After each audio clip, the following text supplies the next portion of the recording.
اس کے بعد سورہ مدثر نازل ہوئی۔ اب یہ دونوں صورتیں ترتیب نزولی میں بھی یکے بعد دیگرے ہیں، پہلے سورہ مزمل نازل ہوئی، پھر سورہ مدثر نازل ہوئی۔ اور ترتیب مصحف جو قرآن کریم کی ترتیب ہے، جو صورت اترتی تھی نازل ہوتی تھی، جو آیت اترتی تھی، حضور فرمایا کرتے تھے اس آیت کو فلاں صورت میں فلاں جگہ رکھیں، فلاں صورت کو فلاں صورت کے ساتھ رکھیں۔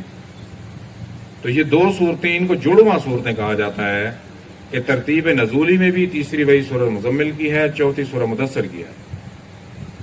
اور ترتیب مصحف جو قرآن کریم، مصحف ہے صحیفوں کی جمع، صحیفہ کہتے ہیں کتابچے کو، بہت سے کتابچے جمع کر لیے جائیں تو صحیفے سے مصحف ہو جائے گا، تو قرآن کریم کو مصحف کہا جاتا ہے۔ تو ترتیب مصحف میں بھی دونوں صورتیں اکٹھی ہیں، پہلے سورہ مزمل ہے، نزول میں بھی پہلے سورہ مزمل ہے، اور سورہ مدثر ترتیب قرآن میں بھی یہ دونوں اکٹھی ہیں، ان کو جڑواں صورتیں کہا جاتا ہے۔ باقی وہی اکٹھی صورتیں کوئی نہیں ہے۔ سورہ الگ آخری پارے میں ہے، پہلی وہی، دوسری وہی سورت قلم جو ہے وہ 29ویں پارے میں ہے، سورہ مزمل ہے اس کے بعد 5ویں وہی بیان میں آئے گی۔ تو یہ کوئی بھی وہی دونوں کٹھی مصحف میں نہیں ہے، ان کو جڑواں صورتیں اس لیے کہا جاتا ہے۔ سورہ مدثر جب نازل ہوئی تو ترتیب کلام بھی دونوں کا ایک ہی ہے۔ یا ایھا المزمل، زمل کمبل کو کہتے ہیں، یا ایھا المدثر، دثر لحاف کو کہتے ہیں، لحاف لپیٹنے والے، قم، کھڑے ہو جائیں۔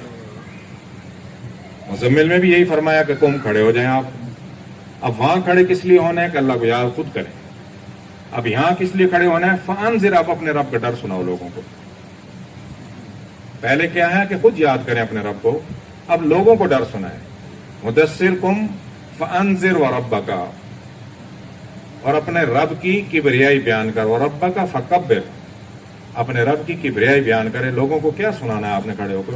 اپنے رب کی بڑائی سنانی ہے کہ کائنات کی ہر چیز سے بڑے اللہ ہیں، اللہ کی بڑائی آپ نے سکھانی ہے۔ یہ بت جن کی یہ پوجا کرتے ہیں یہ بڑے نہیں ہیں۔ وَثِيَابَكَ فَطَهِّرْ، اور اپنے ثیاب لباس کو طاہر پاکیزہ رکھیں، پاک رکھیں۔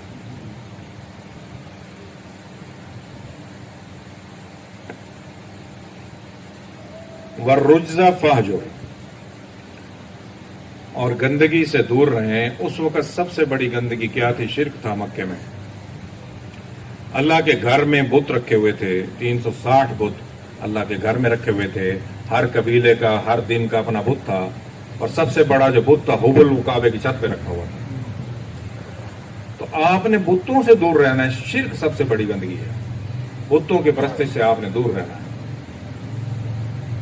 وَلَا تَمْنُنْ تَسْتَكْثِرْ، اور کسی سے کوئی امید نہیں رکھنی، تمنا نہیں رکھنی، تستکثر، کثیرے کی، کسی چیز کی کسی سے کوئی امید نہیں رکھنی۔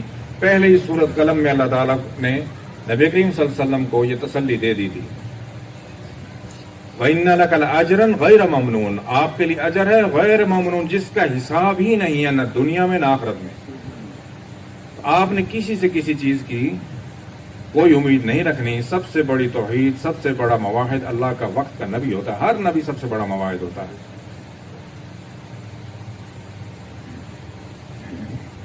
وَمَا يَنطِقُ عَنِ الْهَوَىٰ إِنْ هُوَ إِلَّا وَحْيٌ يُوحَىٰ، نبی کبھی اپنی خواہش کی پیروی نہیں کیا کرتے۔ إِنْ هُوَ إِلَّا وَحْيٌ يُوحَىٰ، نبی وہی بات کرتے ہیں جو اللہ کا حکم ہوتا ہے، جو وحی کی جاتی ہے۔ اس کا اٹھنا بیٹھنا، اوڑھنا بچھونا، اس کا کھانا پینا، چلنا، قیام طعام، ہر چیز اللہ کی مرضی سے ہوتی ہے۔ سب سے بڑا مواحد ہوتا ہے نبی۔